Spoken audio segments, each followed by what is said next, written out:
Ngasi amuk yamna nungairaba Phungga wari ama mayamgidamakta puduna laksari. Phungga wari asigi mamingna Taret.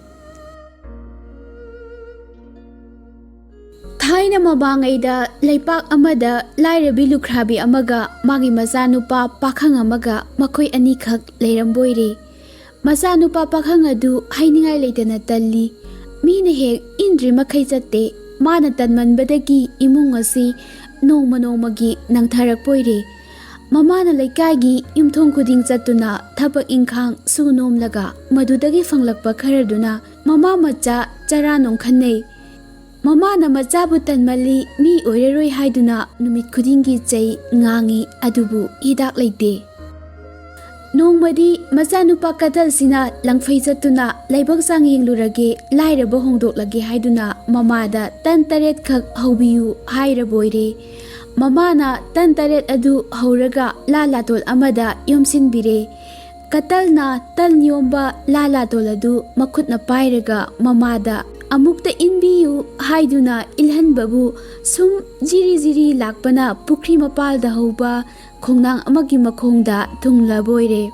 Nusaga yaklauna saba matam oibane ngaihak pothakige haiduna khongnang marumda jangduna potharaga purakpa talsing adu chage haiduna chayom thokle.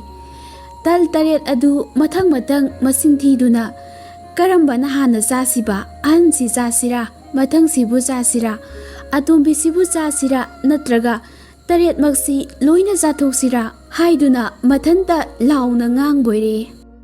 Pukhidugi manungda irujaduna leirambi heloi Taretna nupaduna ngangliba tauriba mayamdu loina ure tare. Makhoidi lainina kanamatana uba fangde nupaduna tauribadu makhoi Taretpu chage hairi male haiduna heloi singadu kibana loire. Makhoi Taretna nupadugi mamangda phongna thoraktuna hairakpoire. Ibungo aikhoibu chabiganu nangi punsi simagi awal apa leiroidaba thoku haibada thokpa pot ama pirage. Masi hairaga hameng angauba ama katalda pire. Apamba potu thoku hairaga hameng asi hekta phu soidana phangani. Katalna hameng asi chingduna lakle khara chatlaga numita thokiduna katal yumamada changduna lekle. Yumadugi leita laira mataudu ubada katalna ngasi numidangi sana thaknabadi karimata wabiruranu aina thokpa sinjarage. Pukham ahum tengkot ahum tanga pipiyu haiduna yumbudugi pukham ahumga tengkot ahumga laure. Aduga sak ensang thoku haina sai amana hameng adubu set ahum laktang phubabu hauraba sak ensang phong saba thokle. Tauriba matau adu ubada yumbu matai manau anidu ngakpana kham thengle. Thoku haibada thokpa hamengdu makhoi yamna pamle. Aduna ahingda katalna kanna nakhoktuna tumlingaida yumbu matai manauna lakaidagi atopa angauba chap manaba hameng ama laururaga mitrangi hameng adugi mahut sinduna punsille. Mitrangi hameng adubuna makhoina konungda losinduna thamkre. Nongalakpada katalna hameng angaubadubu singduna mayum maikei panglakle. Mayum yaurabada mamada wari pumba tamle. Mamadu thajadrabasu thajadada masana haiba aduda kari amata ayetpa tawdana tuminna leire. Adubu onthokpani. Haukiba ahingda tawkhibawum sak insang thoku haiduna ahumlak set phurubada asamba hamengnina kari amata thokredo. Katalna hanna hamengdu manam tatpa makai phure. Kanbinaba kanasu leitre mathi chituna tokle mamana khamle. Masi punamaksi heloi singdugi launam tatni khaladuna mamada hairakpoire. Phari iba ai laman khunge kabo khoidum Taretta tabiyu. Mamana kabo khoidum Taret piraga macha katanbu inbire. Katan ngarangi bukri mapandugi khongnangkhong aduda chap leplare ngarangi matawgumna khoidum Taret adu mamangda thamlaga kada hana chasiba ngasidi khangnidana loina chathoklage haiduna hanna laurakpoire. Katangi makhol adu tabada heloi Tarettu kina thorakle. Katanna wari watai sanaduna waron punamak khanglare. Heroi taretna katalga wari watai sanaduna waron punamak khangnare. Heloi taretna katalda thengu amaga thauri lisang amaga pire. Thenguga thauri lisang dugadu puraduna katal mayum lomda halakle. Katan ngasisu ngarang lekhiba yum aduda thunglure. Ngasisu kanaba pot ama phangba tari khaladuna yumbu matai manaw anidu harauzare. Sak ensang hauna charaga mahi tumba changnakre. Katan tungkhre khanglabada matai manawna kari pochai purai lauge changlakpada thauri lisang aduna makhoi anibu chetna punsillaga thengu aduna makokta suba horakle. Matai manawduna namankhraduna ayo ima akhoi bu khara katbiyu matung manaw Huranba gi thabak amuk hana tawjararoi haiduna losinduna thamliba mitrangi hamengdu puthokduna katanda pire. Katalna asingba hameng adu phangladuna mayum tana chingduna purakle. Mitrangi hameng adugi mapandagi lairabi mama macha adu awat apa leitana nungaina pankhiboire. Minamba haibasi phatte. Katanbu minamduna mitrangi hameng lauruba yumbu matai manaw anidu arembada sai chaki. Anisuba Phungga wari asigi mamingna Subhadrana Suri Huranba. Thaina mamangaida leipak amada Subhadra kauba nupa ama leiramboire. Magi haibabu mama lukhrabidu natana sangsar sida kana amata leite. Lukhrabi mama masasi asuki matik nangna pali. Nungmada sak insang mabuk thanna chaba phangzade. Adubu mabuk thanna pizza pithakpa ngamdraba Subhadra kanararoi laining laki haiduna Mahadeva ningba hauredo. Subhadra gi lainingda Mahadeva na penbiraduna noma mamangda saktam moina sangsang lepiraga hairak poire. Hai Subhadra haiba nangi lainingda Mahadeva ai pele. Hauzik ai lakle kari pami nangna niningba boramaya nizaro. Ningzariba mapuna mamangda sangsang lepirabada Subhadrana mangakta phiyet aduna mabungo bu kuramjaduna hairei. He siba Mahadev taibangpangi mapu oiriba ibungo nanai ima isabu thaujanbiyu ahal oirabi imabu puktanna pijanaba nanai gi itik leijadre maram asina imabu thakpa ngamjanaba nongmagi sengmut ahum tang mingondagi uhuba ngambagi pangan pinabiyu. Manai gi puksen sengwa matau aduda penbiraduna Mahadevana Subhadrada mantra ma pibire. Mahadevana manai yenglaga hairei Subhadra aina nangonda piriba mantra si kanagumba amagi mayumda changlaga Huranba changge haiba matamda solu.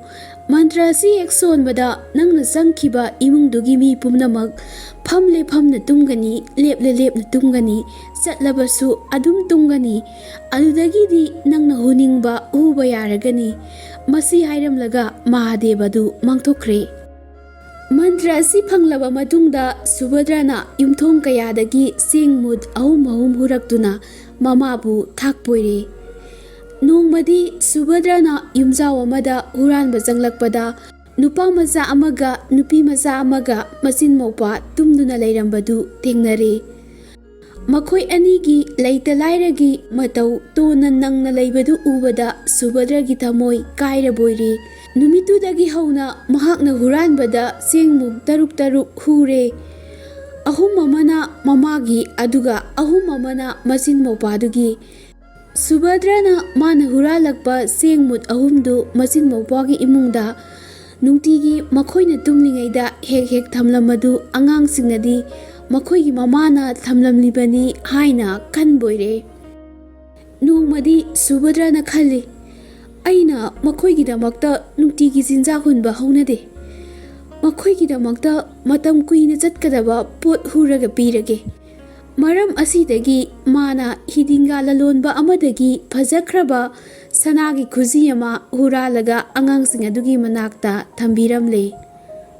Nongalaga angangsingna sengi mahutta sanagi khuji ama leirambadu ubada harau mankhraduna khuji adu kaithokpa lakledo ꯂꯥꯏꯕꯛ ꯊꯤꯕꯗꯤ ꯃꯈꯣꯏꯅ ꯁꯅꯥ ꯀꯥꯏꯒꯤ 하이ꯅ ꯂꯥꯛꯂꯤꯕ ꯍꯤꯗꯤꯡꯒꯥ ꯂꯂꯣꯟꯕ ꯑꯗꯨꯗꯤ ꯈꯨꯖꯤꯗꯨꯒꯤ ꯃꯄꯨ ꯍꯦꯛ ꯑꯣꯏꯔꯕꯣꯏꯔꯦ꯫ ꯃꯥꯡꯈꯤꯕ ꯈꯨꯖꯤ ꯐꯪꯂꯕꯗ ꯍꯤꯗꯤꯡꯒꯥ ꯂꯂꯣꯟꯕꯅ ꯑꯉꯥꯡ ꯑꯅꯤ ꯑꯗꯨꯕꯨ ꯈꯨꯖꯤ ꯍꯨꯔꯥꯟꯕꯅꯤ ꯍꯥꯏꯗꯨꯅ ꯇꯞ ꯇꯥꯅ ꯐꯨꯕꯤꯔꯦ꯫ ꯑꯗꯨꯒ ꯅꯤꯡꯊꯧꯒꯤ ꯐꯝꯅꯥꯏꯕꯁꯤꯡꯒꯤ ꯃꯈꯨꯠꯇ ꯁꯤꯟꯅꯈ꯭ꯔꯦ꯫ ꯄꯥꯎ ꯑꯁꯤ ꯇꯥꯕꯗ ꯁꯨꯚꯗ꯭ꯔ ꯄ꯭ꯔꯞ ꯄ꯭ꯔꯞ ꯆꯦꯜꯂꯛꯂꯒ ꯑꯉꯝꯕꯁꯤꯡꯒꯤ ꯃꯐꯝꯗ ꯋꯥꯐꯝ ꯄꯨꯝꯅꯃꯛ ꯇꯝꯖꯔꯦ꯫ ꯑꯆꯨꯝꯕ ꯑꯁꯦꯡꯕ ꯋꯥꯐꯝ ꯇꯥꯔꯕ ꯃꯇꯨꯡꯗ ꯅꯤꯡꯊꯧꯅ ꯁꯨꯚꯗ꯭ꯔꯗ ꯍꯥꯏꯕꯣꯏꯔꯦ, "ꯁꯨꯚꯗ꯭ꯔ, ꯅꯪꯗꯤ ꯍꯨꯔꯥꯟꯕꯁꯤ ꯀꯌꯥꯃꯨꯛ ꯍꯩ?"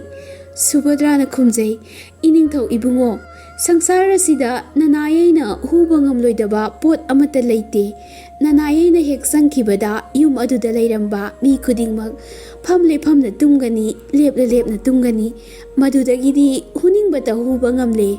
ꯁꯨꯚꯗ꯭ꯔꯒꯤ ꯋꯥꯁꯤ ꯇꯥꯕꯗ ꯅꯤꯡꯊꯧꯅ ꯍꯥꯏꯔꯛꯄꯣꯏꯔꯦ, "ꯐꯔꯦ, ꯑꯗꯨꯗꯤ ꯑꯩꯍꯥꯛ ꯅꯍꯥꯛꯄꯨ ꯆꯥꯡ ꯌꯦꯡꯕ ꯇꯥꯔꯦ꯫ ꯑꯩꯈꯣꯏꯒꯤ ꯂꯩꯄꯥꯛꯁꯤꯒ ꯍꯦꯛ ꯊꯪꯅꯕ ꯑꯇꯣꯞꯄ ꯂꯩꯄꯥꯛꯇ ꯑꯩꯒꯤ ꯃꯔꯨꯞ ꯅꯤꯡꯊꯧ ꯑꯃ ꯂꯩꯕꯅꯤ꯫ ꯅꯤꯡꯊꯧ ꯑꯗꯨꯒꯤ ꯌꯥꯝꯅ ꯆꯦꯛꯁꯤꯟꯅ ꯂꯨꯅ ꯇꯝꯖꯕ ꯃꯇꯤꯛ ꯃꯒꯨꯟ ꯌꯥꯝꯅ ꯂꯩꯕ ꯁꯨꯔꯤ ꯑꯃ ꯂꯩ꯫ ꯃꯗꯨ ꯅꯪꯅ ꯈꯨꯗꯨꯅ ꯄꯨꯔꯛꯂꯒ ꯑꯩꯉꯣꯟꯗ ꯄꯤꯌꯨ꯫ ꯃꯁꯤ ꯀꯔꯤꯒꯨꯝꯕ ꯉꯝꯕ ꯊꯣꯛꯂꯕꯗꯤ ꯑꯩꯅ ꯂꯩꯕꯥꯛ ꯇꯪꯈꯥꯏ ꯑꯃ ꯄꯤꯗꯨꯅ ꯅꯪꯕꯨ ꯅꯨꯡꯉꯥꯏꯅ ꯄꯥꯜꯍꯟꯒꯅꯤ, ꯅꯔꯥꯟꯁꯨ ꯀꯣꯛꯄꯤꯒꯅꯤ, ꯉꯝꯗꯕ ꯊꯣꯛꯂꯕꯗꯤ ꯅꯍꯥꯛ ꯑꯉꯥꯡ ꯑꯣꯟꯒꯅꯤ."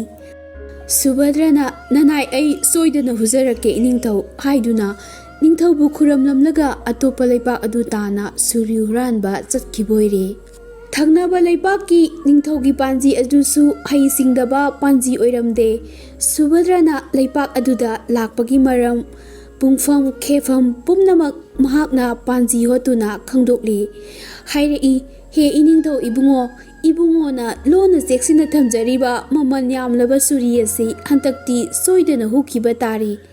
ꯄꯥꯟꯖꯤꯒꯤ ꯋꯥꯁꯤ ꯇꯥꯕꯗ ꯅꯤꯡꯊꯧꯅ ꯍꯥꯏꯔꯛꯏ, "ꯀꯔꯤ ꯀꯔꯝ ꯇꯧꯔꯒ ꯍꯨꯍꯜꯂꯣꯏꯗꯒꯦ ꯍꯥꯏꯕꯗꯣ ꯅꯪꯅ ꯍꯩꯁꯤꯡꯕ ꯕꯤꯗ꯭ꯌꯥ ꯁꯤꯖꯤꯟꯅꯗꯨꯅ ꯍꯣꯠꯅꯧ꯫ ꯃꯗꯨꯒꯤꯗꯃꯛꯇ ꯑꯩꯅ ꯅꯪꯉꯣꯟꯗ ꯃꯅꯥ ꯆꯥꯎꯅ ꯄꯤꯒꯅꯤ." ꯄꯥꯟꯖꯤꯗꯨꯁꯨ ꯐꯅ ꯀꯟꯅ ꯃꯤꯍꯨꯞ ꯅꯥꯍꯨꯝ ꯁꯦꯟꯅꯗꯨꯅ ꯍꯩꯁꯤꯡꯕ ꯃꯍꯩ ꯁꯤꯖꯤꯟꯅꯗꯨꯅ ꯍꯣꯠꯅꯕꯅꯤ, ꯑꯗꯨꯕꯨ ꯎꯄꯥꯏ ꯀꯔꯤꯝꯇ ꯂꯩꯇ꯭ꯔꯦ꯫ ꯁꯨꯚꯗ꯭ꯔꯅ ꯀꯣꯅꯨꯡ ꯃꯅꯨꯡꯗ ꯍꯦꯛ ꯆꯪꯂꯛꯄꯒ ꯅꯤꯡꯊꯧ ꯐꯝꯅꯥꯏꯕꯁꯨ ꯂꯣꯏꯅ ꯇꯨꯝꯈ꯭ꯔꯦ꯫ ꯇꯥꯟꯖꯥ ꯑꯁꯤꯗ ꯁꯨꯚꯗ꯭ꯔꯅ ꯁꯨꯔꯤꯗꯨ ꯊꯤꯔꯛꯄꯗ ꯀꯥꯏꯅꯊꯪꯗ ꯅꯤꯡꯊꯧꯒꯤ ꯈ꯭ꯋꯥꯡꯗ ꯆꯦꯠꯅ ꯄꯨꯟꯗꯨꯅ ꯂꯩꯔꯝꯕꯗꯒꯤ ꯂꯧꯊꯣꯛꯂꯒ ꯀꯣꯅꯨꯡꯒꯤ ꯃꯄꯥꯟꯗ ꯊꯣꯔꯛꯂꯦ꯫ ꯄꯥꯟꯖꯤꯗꯨꯁꯨ ꯁꯨꯔꯤ ꯍꯨꯔꯥꯟꯈ꯭ꯔꯦ ꯍꯥꯏꯕ ꯈꯪꯕꯗꯒꯤ ꯁꯨꯚꯗ꯭ꯔꯕꯨ ꯀꯣꯏꯇꯥꯟ ꯇꯥꯟꯅꯔꯛꯏ꯫ ꯀꯥꯏꯅꯊꯪꯗ ꯐꯥꯔꯕ ꯇꯥꯔꯕꯗ ꯁꯨꯚꯗ꯭ꯔ ꯁꯨꯔꯤꯗꯨꯅ ꯃꯊꯣꯟꯇ ꯊꯤꯟꯖꯤꯟꯖꯗꯨꯅ ꯁꯤꯖꯔꯦ꯫ ꯅꯤꯡꯊꯧꯅ "ꯃꯤ ꯍꯥꯠꯂꯨꯔꯕ ꯁꯨꯔꯤꯅꯤ, ꯃꯍꯤ ꯃꯌꯥꯏ ꯆꯝꯂꯦ, ꯀꯥꯟꯅꯗ꯭ꯔꯦ" ꯍꯥꯏꯗꯨꯅ ꯁꯨꯔꯤ ꯑꯗꯨ ꯍꯨꯟꯗꯣꯛꯂꯦ꯫ ꯁꯨꯚꯗ꯭ꯔꯗꯤ ꯃꯌꯥ ꯇꯧꯗꯨꯅ ꯁꯤꯖꯤꯟꯅꯕ ꯑꯣꯏꯔꯝꯗꯨꯅ ꯐꯝꯅꯥꯏꯕꯁꯤꯡ ꯑꯗꯨ ꯆꯠꯈ꯭ꯔꯕ ꯃꯇꯨꯡꯗ ꯑꯃꯨꯛ ꯍꯤꯡꯒꯠꯇꯨꯅ ꯁꯨꯔꯤ ꯑꯗꯨ ꯄꯨꯔꯒ ꯃꯥꯒꯤ ꯂꯩꯕꯥꯛꯇ ꯍꯜꯂꯛꯂꯒ ꯅꯤꯡꯊꯧꯒꯤ ꯃꯐꯝꯗ ꯀꯠꯆꯈꯤ꯫ ꯅꯤꯡꯊꯧꯅ ꯃꯥꯒꯤ ꯂꯩꯄꯥꯛ ꯇꯪꯈꯥꯏ ꯑꯃ ꯄꯤꯕꯤꯔꯒ ꯁꯨꯚꯗ꯭ꯔꯕꯨ ꯑꯅꯤꯁꯨꯕ ꯅꯤꯡꯊꯧꯒꯨꯝ ꯅꯨꯡꯉꯥꯏꯅ ꯄꯥꯜꯍꯟꯈꯤꯕꯣꯏꯔꯦ꯫ ꯍꯨꯔꯥꯜꯂꯕꯁꯨ ꯄꯨꯛꯆꯦꯟ ꯁꯦꯡꯅ ꯃꯤꯒꯤ ꯀꯥꯟꯅꯅꯕꯒꯤꯗꯃꯛꯇ ꯍꯨꯔꯥꯜꯂꯕꯗꯤ ꯃꯤꯑꯣꯏꯕꯒꯤ ꯁꯦꯕꯥ ꯃꯈꯜ ꯑꯃꯅꯤ ꯍꯥꯏꯕ ꯌꯥꯏ꯫ ꯀꯅꯥ ꯂꯩꯖꯗ꯭ꯔꯕ ꯃꯆꯤꯟ ꯃꯧꯄ꯭ꯋꯥꯒꯤ ꯍꯤꯡꯅꯕꯒꯤꯗꯃꯛꯇ ꯍꯨꯔꯥꯜꯂꯨꯕ ꯁꯨꯚꯗ꯭ꯔ ꯇꯨꯡꯗ ꯅꯤꯡꯊꯧꯒꯤ ꯃꯔꯟ ꯃꯊꯨꯝ ꯃꯅꯥ ꯐꯪꯗꯨꯅ ꯅꯨꯡꯉꯥꯏꯅ ꯄꯥꯟꯈꯤ꯫